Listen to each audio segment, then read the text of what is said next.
Hi, I'm Chandra Sinnathamby from Adobe. I'm here with Wong. Hello. Hi. Well, we see this wave of automation that's impacting organizations today, coming in at amazing speed. And you deal with a lot of leaders across the region. What advice do you give them in terms of how they should react, how they should adopt, how they should strategize for this wave of automation? So I think of this in terms of two levels. The first is at an organization or a macro level. It's really important for leaders to have a very broad radar. The problems that businesses are confronting today are actually much more complex and intertwined than perhaps they were before in the past. So it's really important for leaders to actually have to look across multi-disciplines, multi-geographies, multi-industries in order to be able to construct a disruptive model for themselves and how they plan to transform. But the second level is what I call personal transformation. Yes. Very often, it's quite interesting. We keep this notion of transformation at a very cerebral level. So we think, okay, well, here are the things that need to change. And it's always something that happens to somebody else. So I think it's really important for leaders to actually think about, well, how do I need to change? Yes. How is my job going to change? How is my industry going to change? And how is my life going to change to be able to work through those transformations at a personal level? And once somebody can actually think through how this affects them personally, it actually makes a lot more tangible how they actually then think through what that means in terms of the organization. So these two levels, I think, do go side by side or hand in hand. Okay, and I guess when you work across the region and you see, I guess, a range of leaders across developed economies. Do you see any commonalities and challenges or any stark differences in the challenges they have to deal with from an automation perspective? I suppose it's probably not only about automation. I think businesses are dealing with a broad spectrum of transformations. So transformation, of course, clearly brought about by technology, and of that, automation one component, but beyond that, a lot of other digital transformation initiatives underway. But beyond that, I would also say that what's really confronting businesses are business model transformations as well. And then linked to that then will be organization transformation models in terms of culture change and people change, how you bring people along that journey. So in respect to, is there a difference between developing and developed economies? Certainly the cultural context, the level of economic development, all those factors play a difference, make a difference in terms of how organizations need to think about the path that's right for them. So it isn't a one-size-fits-all approach. Yes. It's really quite specific to the organization context. And in fact, you could even say similar company, similar country, but in fact, they may choose to pursue different strategies or different approaches because the internal organization context is different, or maybe the history or the legacy or the assets that they have might be different from each other. So they really need to forge a customized path that works for them. Okay. And so in terms of the rate of change, we definitely see the change in technology moving at amazing pace. But do you see the change in organizational culture, organizational design, keeping up, or in even getting ahead in preparation for this change? Great question, Chandra. I think very often what we see is that the technology has moved ahead, so lots is possible. And then when you move several steps back, you say, well, okay, business model's lagging a little bit, and then the organization is lagging further behind. So I think the trick is how to actually get those things much more closely aligned so that you can actually think about all of those three components in an integrated manner. But I would say that at an organization level, behaviors are difficult to change, cultures are difficult to change, and which is why I come back to the point about change at a personal level is really important, because that's how you actually start driving changes in the culture, both from the leadership perspective as well as all the way down to the rank and file. Okay, and I guess just honing in on the leadership perspective, are there specific, I guess, values, skill sets that leaders either need to enhance, develop more to deal with this, change in particular that you advise on? One of the biggest shifts that I see in terms of what it means to lead in this age of disruption has to do with the blurring of the personal and professional. Yes. So it used to be that as a leader, you would keep a lot of your personal self away from the workplace. Yes. What I see increasingly is that in order to be viewed as authentic, and to in fact be authentic, leaders actually need to bring a lot more of their whole self into the organization. You see some great examples of this. I think Satya Nadella at Microsoft Yes. being a great example of that, and there are lots of other examples as well. The other component that I would say is because the problems that are confronting us are a lot more complex, leaders need to be truly embracing of diversity in all dimensions. It's really difficult to solve a problem if you only have people who look and think a certain way. Yes. So increasingly, leaders really need to dig deep into, well, how do we define diversity for our organization and bring in the different kinds of types of people? And you go beyond the easily observable characteristics. Okay. You can look at somebody's gender, you can look at somebody's age, but go deeper into the experiences that they've had, the way they think, the backgrounds that they may have, socioeconomic backgrounds and so forth. Okay. That's something that I see huge changes in the workplace. Okay, let's hone in a little bit more on the diversity part. Sure. I think it's a really interesting point.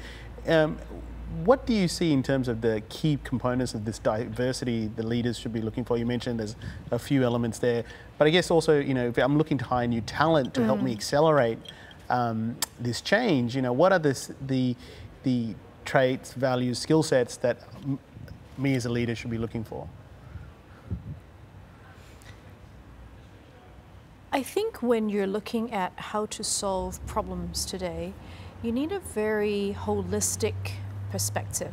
Okay. So let's take an example. Technology makes lots of things possible, but when you're trying to solve a problem, technology is a tool to solve a problem. Yes.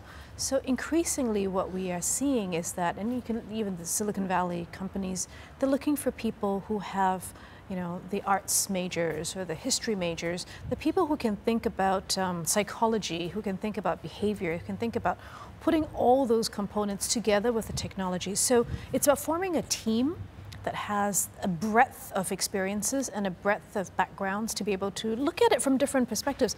And what that means is that you will probably get a number of heated conversations because everybody's looking at it through a different lens. Yes. But the outcome is likely to be a lot richer. Yes. I totally see that happening.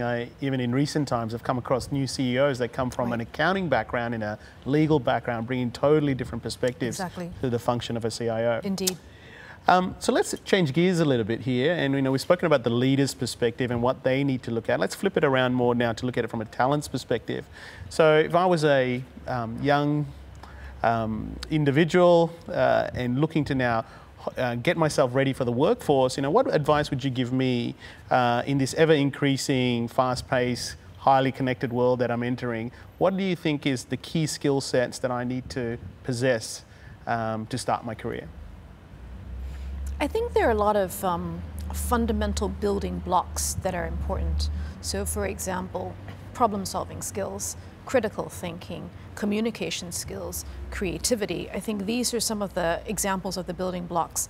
But beyond that, what I would say, and this is real-life examples, to a person who's entering the workforce now, the half-life of a skill, some have estimated, is somewhere in the region of 5 years, which means that over the course of their very long career, which could be 50 to 60 years long, Yes. given how long the life expectancy of this particular cohort, they're going to have to cycle through many different generations of skills, however you define that. So it's not so much about the specific skill that they start out with, it's more about having the open-mindedness to learn, the curiosity to ask questions, and then the resilience to be able to go through the paces and run a long race. Yes. So I think you need the combination of all those elements. So in other words, just having the analytical horsepower, if not combined with the resilience, is probably inadequate. Just being resilient, but without having the ability to actually learn and adapt, that's again probably not adequate. So you need a combination or a cocktail of those different elements. So it's almost like the number one skill is the ability to continuously learn Absolutely. and relearn. Absolutely. Learn, relearn, challenge assumptions. What worked before may not work in the future. Got it. Now, that's an interesting perspective, and I think that no one would disagree. I think, as people move to different life stages, and I think a lot of people experience this as they start a family, the pressure on time gets ever more increasing, and then the opportunity to relearn is diminished. How would you, I guess now moving up the life stages, give advice to someone who is in that scenario? How do you remain relevant? So I think we tend to operate with a paradigm that looks something like this. You start out the first part of your life learning, right? You go to school, perhaps you go to vocational education, technical education, university education. Then you get a job, and then you work. And you work and you work and you work, and then you say, okay, I'm done with the work part, now I'm going to retire and I'm going to go enjoy myself. I think in the future, that entire equation is going to be completely restructured. So early on, while you may be learning, you're probably also starting to work. So putting some of what you learn into application. Yes. I think the level of sophistication of many even primary or secondary school students is actually pretty phenomenal. So how do you actually start applying some of what you do while you're still in school? And then while you're working, it's not just about work, but being able to pace yourself and also build in time for learning. So I don't see it as being sort of this step function in the future, but a much more integrated way of how you blend your learning and your work over time. Okay, so it's almost like work-life learn balance is the nirvana. And just think about it in a much more cohesive manner. Because I think the other part of the equation is this: if you're going to cycle through multiple careers over a lifetime, or multiple skill sets within a particular domain, either could work. One of the things you just need to be mindful of, how do you build in parallelism? So for example, what I see very often is people spend a lot of time going down a particular path, developing mastery, excellence, great stuff. But what happens when that industry is no longer the industry that it used to be, or that function is no longer the function it used to be? Then you say, okay, well, now I need to retool and reskill. Great. But retooling and reskilling is not an overnight matter. Yes. So then how do you then, if you have a family and so forth, take that time out to reinvent yourself? Because it may take a number of years to do that. So if you can run in parallel such that you are working, but also acquiring new skill sets, I think that's going to create for a much softer landing for society at large, because now you've got people who can sort of cycle through multiple things, as well as for the individual. Okay. Now, coming back to the leader's perspective, I guess, do you see leaders providing that opportunity and supporting that line of thinking? And is there anywhere you see that being done well that you can share? I think that some organizations are pretty open about supporting learning and development, and they recognize, particularly for their own businesses, that they need to help their people continually upgrade. Otherwise, they'll end up with a shortage of skills in whatever the new areas are. Unfortunately, I do think that many organizations are still very much focused on, if I'm going to invest in training, it's to train you for your job today. Yes. So I think really need to move organizations to start thinking about developing people for the jobs of the future. It's in their self-interest. Yes. Because let's take a job family like data scientists. Yes. New job didn't exist. Social media manager, new job didn't exist 10 years ago. So do one of two things. One is you buy the talent who exists out there, or you build the talent internally. The problem is that if you're trying to buy that talent out there and everybody else is trying to buy that same talent, it just may not be enough to go around. Yes. So you end up with a shortage. So it's actually in an organization's self-interest to actually help develop their people to transition through the various generations of skills that they need, so that they have access to this pool of talent internally. Okay, that's great, the buy versus build concept. It's very interesting. I just want to read you a statement from the recent study that we released and get your feedback on this. Sure. Millennials comprise a significant proportion of the total workforce in APAC and are changing workplaces across the region. These discerning new age workers are not only leading the innovation charter at companies, but most importantly, becoming the torchbearers for diversity and the use of technology at work. What advice would you give a non-millennial reading that?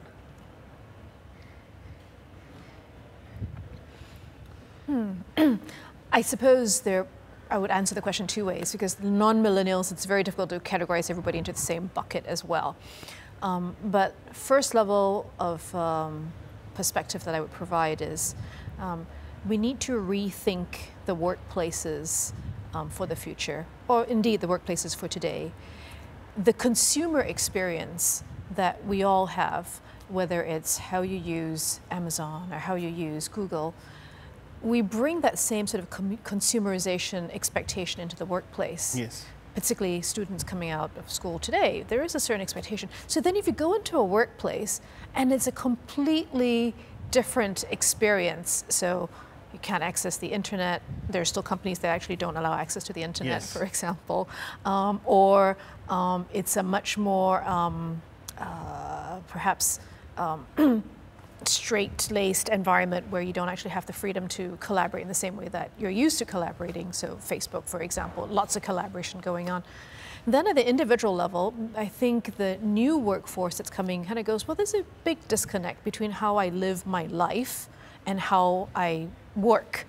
And so as a non-millennial, one of the things that's probably quite important is think about, well, how do we start bringing these things a little bit more closely together? Okay. Having said that, I think that each organization context is different, right? I mean, if you're working in an organization where you've got security clearance, you're probably going to do something quite different than if you're working in a consumer of an FMCG organization. So context does matter. Yes. I would also say that one of the things that has been quite effective in many organizations is this notion of reverse mentoring or two-way mentoring. So millennials bring, I think, a great awareness of technology comfort in terms of collaboration behaviors, but there are a lot of things that millennials perhaps haven't had the same perspective of that non-millennials bring. So I think there's a lot of room for mutual mentoring in both directions, and there's a lot that people can learn from each other. Fantastic. Great insight, Sue Yen. Thank you very much. Thank you for joining me today. Thank you, Chandra. Okay.